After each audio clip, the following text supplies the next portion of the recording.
Lewitt have just released their first ever plugin, Space Replicator, and I've been testing it with several different headphones in my studio to get myself into some different headspaces. So you may have seen similar plugins to this before. The idea is you can use your headphones to mix, and the plugin will replicate usually high-end studio environments for you to mix in. You can then check for mix translation using some real-world environments like a living room, a kitchen, or the classic car test.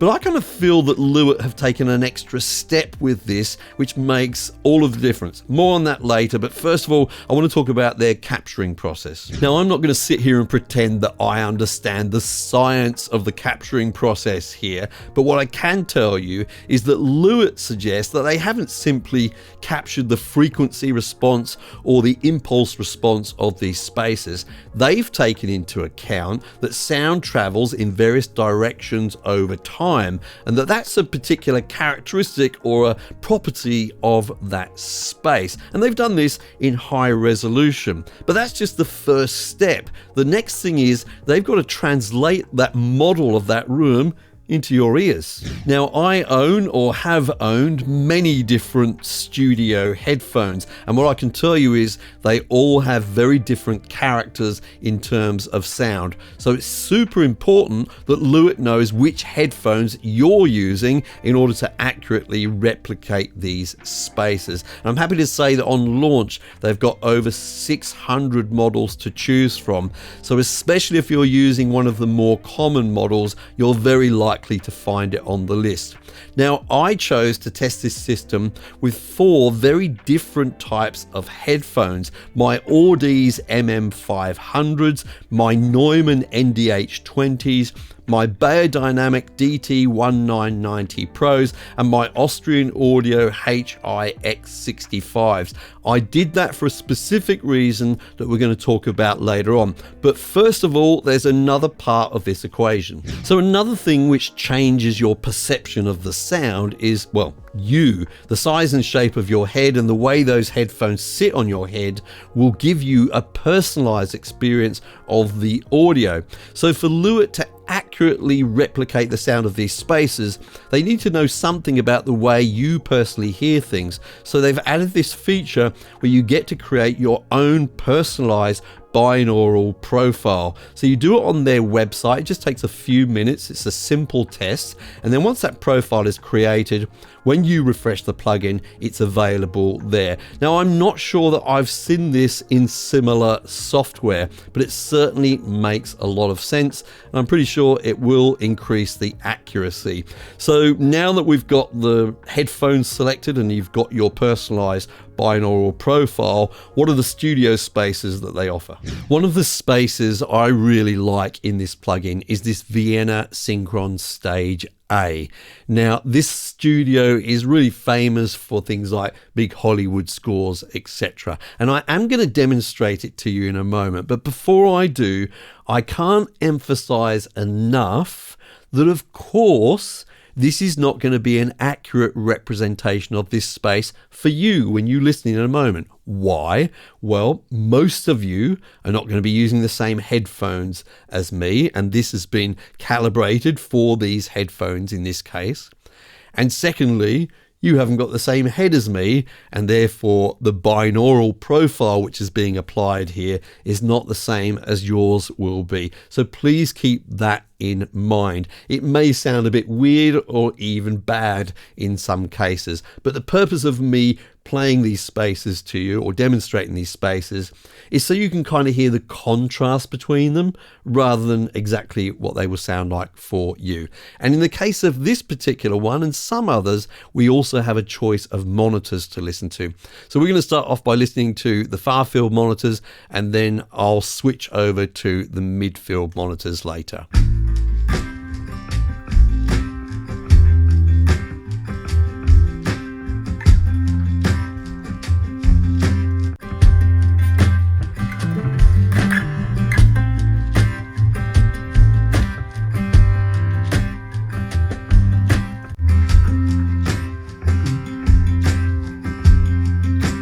So we get quite a contrast there, as you would between different monitors in different positions in a real studio. Now have a listen to this one, Lewitt Studio A, right? Quite a different experience.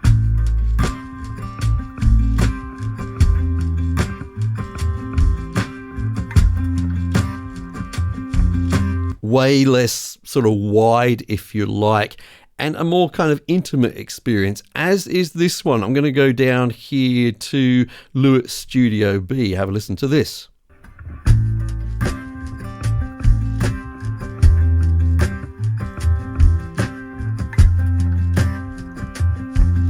Kind of a smaller environment with just these smaller near-field monitors here. And finally, in terms of studios, have a listen to this one. This is White Sea Studio. Now, this is the White Sea that you know from YouTube, and you can even see his YouTube play button here because all the cool kids have YouTube play buttons.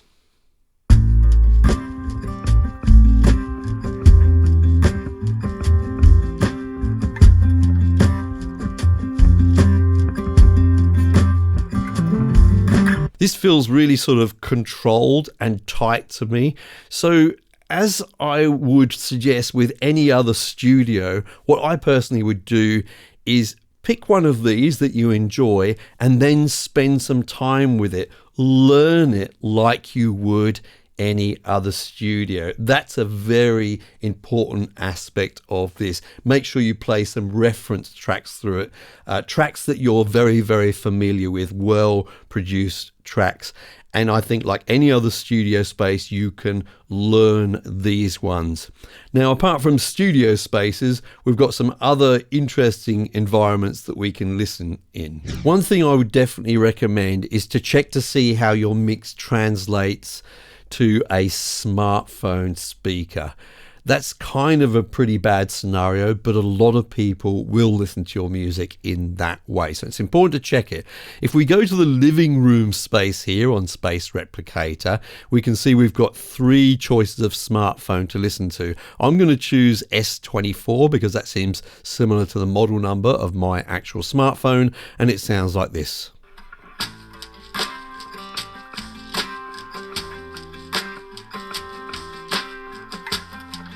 And I'd say that was a pretty accurate representation, to be honest with you. Also here, we can listen to some laptops. So I'll go for Laptop Pro. Maybe this is based upon a MacBook Pro. I can't confirm that. I don't know for sure, but that sounds like this.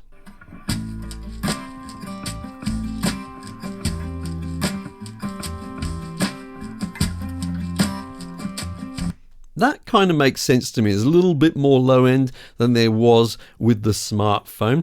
So these are important tests to do. Now, let's try a very non-ideal environment. This is the TV room. Here we've got the choice between TV speakers and a sound bar. Now, if you release your music and it's going to be listened to on something like YouTube, you will be surprised to find out just how many people will listen through a TV speaker. Now, if that happens to be you at the moment, if you can bear to do it, leave a comment saying something like, "I'm watching on TV." I know it's going to be hard for you, pretty hard to leave a comment using your remote, but show some dedication, hey? So let's have a listen to this.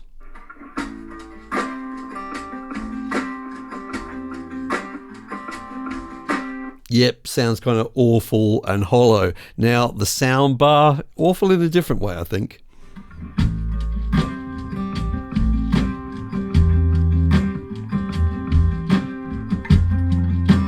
I'd say if the low end was too boomy on your mix, you may pick up on that here because it's kind of emphasizing that here. So there's a couple of different spaces which are really useful, but let's look at an absolute classic, the car. In the car, we've got the choice of listening from the driver's seat, the passenger seat front, and the 2 rear seats. So I'm just going to go through all 4 of those quickly now.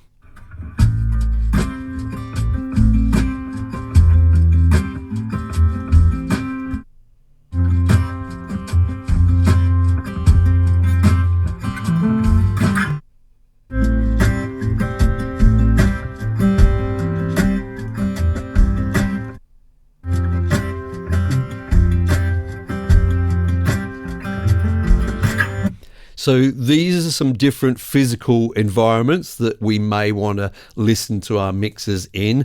But what about some actual headphones? So as valuable as the car test is, I would say for me these days, a much more important test is the headphone, and especially the earbud test, because that's how so many people, of course, are actually listening to their music. So it's good to see there's this headphone section on the plugin. There's various different choices that we can go through here, but just to get quick on this, I really like this one. This is HBuds 2 Pro.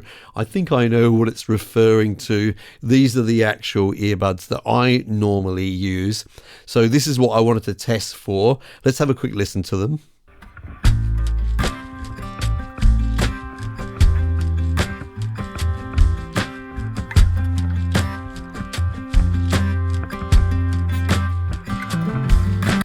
And what I'm impressed with this is how close they are to the actual experience of using my earbuds.